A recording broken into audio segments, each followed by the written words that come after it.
আপনি কখনো ভেবে দেখেছেন এই বিশাল মহাবিশ্বের শেষ কোথায়? রাতের আকাশের দিকে তাকালে আমরা অসংখ্য তারা, নীহারিকা ও ছায়াপথ দেখি, কিন্তু এর বাইরে কি আছে? কোথাও কি এর শেষ সীমানা আছে, যেখানে গিয়ে মহাবিশ্বের শেষ হয়ে যায়? নাকি মহাবিশ্ব অসীম, যার কোনো প্রান্তই নেই? আজকের এই ভিডিওতে আমরা খুঁজে বের করার চেষ্টা করব এই রহস্যময় প্রশ্নের উত্তর, আর জানবো মহাবিশ্বের দৃষ্টিযোগ্য সীমানা কোথায়, সত্যি কি শেষ সীমানা আছে? আরও জানবো মহাবিশ্বের সম্ভবত আকৃতি ও ভবিষ্যৎ কি হতে পারে। চলুন শুরু করে এই অজানা ভ্রমণ মহাবিশ্বের শেষ প্রান্তর দিকে। দৃষ্টিযোগ্য মহাবিশ্ব। পৃথিবী থেকে মহাকাশে জুম আউট করলে গ্যালাক্সিতে সুপ্রিম ক্লাস্টার পর্যন্ত মহাবিশ্ব শেষ নিয়ে আলোচনা শুরুর আগে আমাদের বুঝতে হবে একটি গুরুত্বপূর্ণ ধারণা, দৃষ্টিযোগ্য মহাবিশ্ব। দৃষ্টিযোগ্য মহাবিশ্ব বলতে বোঝায় সেসব অংশ যেখান থেকে আলোর সংকেত এখন পর্যন্ত আমাদের কাছে এসে পৌঁছাতে পেরেছে। আলোর গতি প্রতি সেকেন্ডে প্রায় 13 লক্ষ কিলোমিটার। মহাবিশ্বের বয়স প্রায় 13.8 বিলিয়ন বছর। তাই আমরা সেসব অঞ্চলই দেখতে পাই যেখান থেকে আলো 13.8 বিলিয়ন বছর আগে আমাদের কাছে এসেছে। কিন্তু মহাবিশ্ব স্থির নয়, এটি ক্রমাগত প্রসারিত হচ্ছে। এর ফলে আমরা যেসব অঞ্চল দেখতে পাই সেগুলো প্রকৃতির দূরত্ব অনেক বেশি। বিজ্ঞানীরা হিসাব করে দেখেছেন দৃষ্টিযোগ্য মহাবিশ্বের ব্যাসার্ধ প্রায় 46.5 বিলিয়ন আলোকবর্ষ। অর্থাৎ এর চারপাশে একটি বিশাল গোলাকার রয়েছে যেটি আমাদের ঘিরে রয়েছে। এই দৃষ্টিযোগ্য মহাবিশ্বের ব্যাসার্ধ প্রায় 93 বিলিয়ন আলোকবর্ষ। এটি কি প্রান্ত? না, এটি কেবল আমাদের দৃষ্টিযোগ্যের সীমা। এর বাইরেও মহাবিশ্ব থাকতে পারে, কিন্তু আমরা দেখতে পাই না, কারণ সেসব অঞ্চলে আলো এখনো আমাদের কাছে আসেনি। এটিকে বলা হয় কস্টিক হরিজন বা পার্টিসিপল হরিজন। এই হরিজন হলো এক ধরনের প্রাকৃতিক সীমা যা প্রাচীন নয়। মহাবিশ্ব কি কখনো শেষ সীমানা আছে?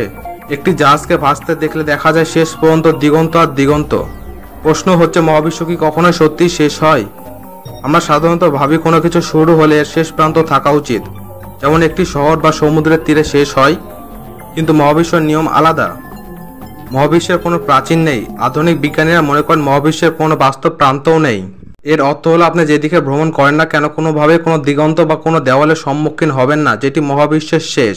মহাবিশ্ব অসীমও হতে পারে, তবু প্রান্তহীনও হতে পারে। উদাহরণস্বরূপ, পৃথিবীর পৃষ্ঠতলে গোলাকার। আপনি সোজা হেঁটে চললে কখনোই কোনো প্রান্ত পাবেন না। এক সময় আবার যেখানে শুরু করেছিলেন সেখানেই ফিরে আসবেন।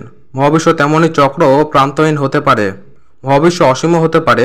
যদি মহাবিশ্ব সত্যি অসীম হয় এবং অনন্ত প্রসারিত হয়, তবে কোনো শেষ হবে না। আপনি যেদিকে যান না কেন, পথ চিরকাল চলতেই থাকবে। আমরা আরেকটু জানলে বুঝতে পারবো আসলে মহাবিশ্ব কত বড় বা মহাবিশ্বে কি আছে। প্রথমে বলা যাক, নিজ পৃথিবী থেকে কাছেই আছে চাঁদ, আর পৃথিবী থেকে সূর্যের দূরত্ব 15 কোটি কিলোমিটার দূরে অবস্থিত। আর মাত্র 3,86,400 কিলোমিটার দূরে পৃথিবী থেকে চাঁদ। সেই কারণে চাঁদকে বড় দেখায়। সৌরজগতে গ্রহ আছে 8টি এবং এর মোট উপগ্রহ সংখ্যা হলো 240টি। নক্ষত্র আছে মোট 27টি। একটি গ্যালাক্সিতে শত শত কোটি কোটি বা ট্রিলিয়ন নক্ষত্র, গ্যাস, ধূলিকণা এবং গ্রহ থাকতে পারে, যার মধ্যে সবকিছু মহাকর্ষ বলের মাধ্যমে একসঙ্গে আবদ্ধ আছে। এটি শুধু গ্যালাক্সিতে আছে।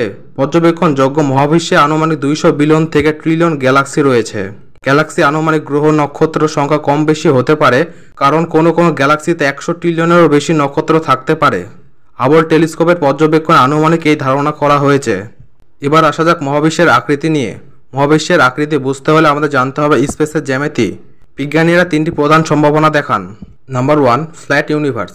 স্পেস একেবারে সমতল, এটি অসীম হতে পারে এবং আলোর সরল রেখায় চলে। Number 2, closed universe. গোলাকারের মতো বদ্ধ, অসীমায়ন হলে প্রান্ত নেই। যেদিকে সোজা ভ্রমণ করেন না কেন, একদিন ফিরে আসবেন সেই শুরুর স্থানেই। Number 3, open universe. স্যাডলেসের মতো চক্র, এটি অসীম প্রসারিত। মহাবিশ্ব ক্রমাগত প্রসারিত হতে থাকতে পারে। বর্তমান পর্যবেক্ষণ যেমন প্ল্যাক্স স্যাটেলাইটসের তথ্য বলেছেন মহাবিশ্ব প্রায় সমতল, তাই এটি অসীম হওয়ার সম্ভাবনা বেশি। মহাবিশ্বের ভবিষ্যৎ এবং শেষ রহস্য। মহাবিশ্বের শেষ সীমানা বুঝতে গিয়ে আমাদের আরেকটি প্রশ্ন আসে, মহাবিশ্বের ভবিষ্যৎ কি হবে? মহাবিশ্বের বিগ ব্যাং দিয়ে শুরু হয়েছে 13.8 বিলিয়ন বছর আগে। এরপর থেকে এটি ক্রমাগত প্রসারিত হচ্ছে। এটি প্রসারিত তরম্বিত করছে রহস্যময় ডার্ক এনার্জি। সম্ভাবনা ভবিষ্যতে 3টি প্রশ্ন হতে পারে, যেমন বিগ ফ্রেজ বা হার্ড ডার্ক। মহাবিশ্ব অনন্তকাল ধরে প্রসারিত হবে, তারাগুলো নিভে যাবে এবং গ্যালাক্সিগুলো দূরে সরে যাবে। শেষ পর্যন্ত মহাবিশ্ব হবে ঠান্ডা ও অন্ধকার। বিগ ক্রাঞ্চ, ডার্ক এনার্জি শক্তি কমে গেলে প্রসারিত থেমে যাবে। এরপর সব কিছু আবার সংকুচিত হয়ে একদিন মহাবিশ্ব ধ্বংস হয়ে পড়বে।